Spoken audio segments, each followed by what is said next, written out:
This contest done, pious Aeneas moved into a grassy plain surrounded by wooded and winding hills on every side. The center of that valley took the shape of an arena. There, with many thousands, the hero went. He sat on a raised seat, and here he tempts the minds of those who now may want to face a swift foot race. He sets rewards and prizes. From all sides they gather, the Teucrians, Sicilians, together. The first are Nisus and Euryalus renowned for handsomeness and for his fresh youth, Nisus for his honest love of the boy. Behind them came the princely Diores, from the noble line of Priam. Then Salius and Patron come together, the one Acarnanian, the other born out of Arcadian blood, a Tegean.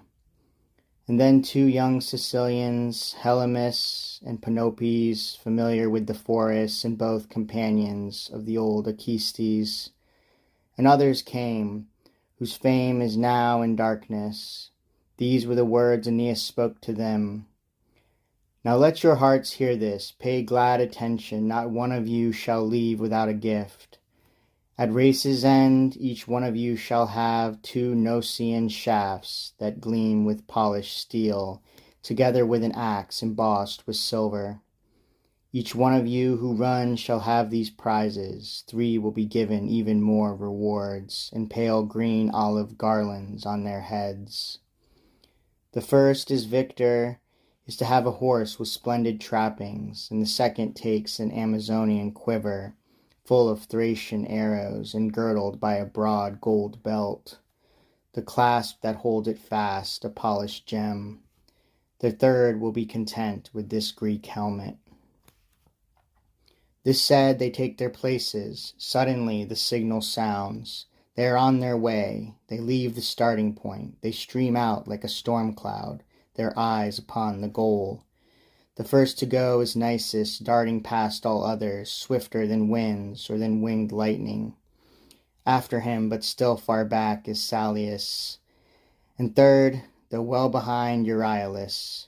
The next is Helymus, and hard upon him look Diores, darts, and now treads heel to heel, and presses at his shoulder. If there were more ground remaining, he would even pass, or else at least be tied with Helymus. Now, almost at the end and tired out, they all are near the goal when luckless Nisus slides on some slippery blood that had been spilled by chance where steers were slaughtered, soaking both the ground and its grass cover. Even as the youth rejoiced in victory, the earth slid out from under him, and he could not hold fast his stumbling footsteps. Nisus fell headlong upon the filthy slime itself and in the sacrificial blood. And yet he did not once forget Euryalus, not even then forget his love. For rising above the slippery soil, he threw himself across the path of Salius, who tumbled backward on the thick sand. Euryalus now runs ahead and gains first place, a winner because of his friend's kindness. He flies on, cheered by applause and shouts, and Helymus is next, and then Diores takes third prize.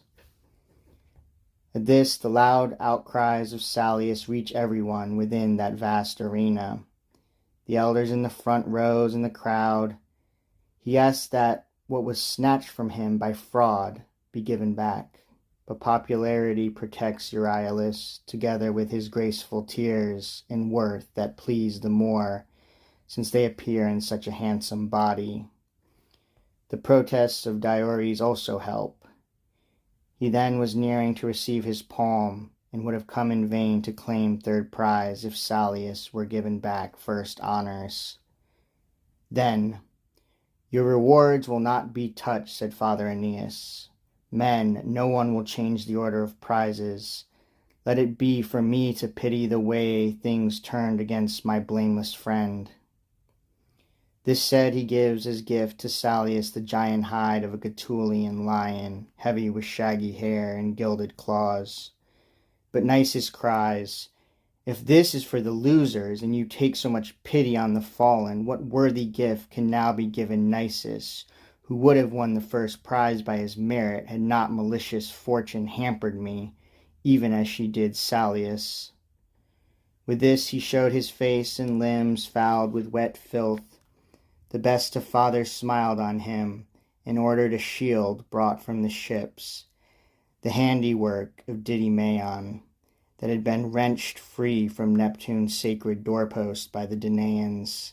He gives the noble youth so bright a prize.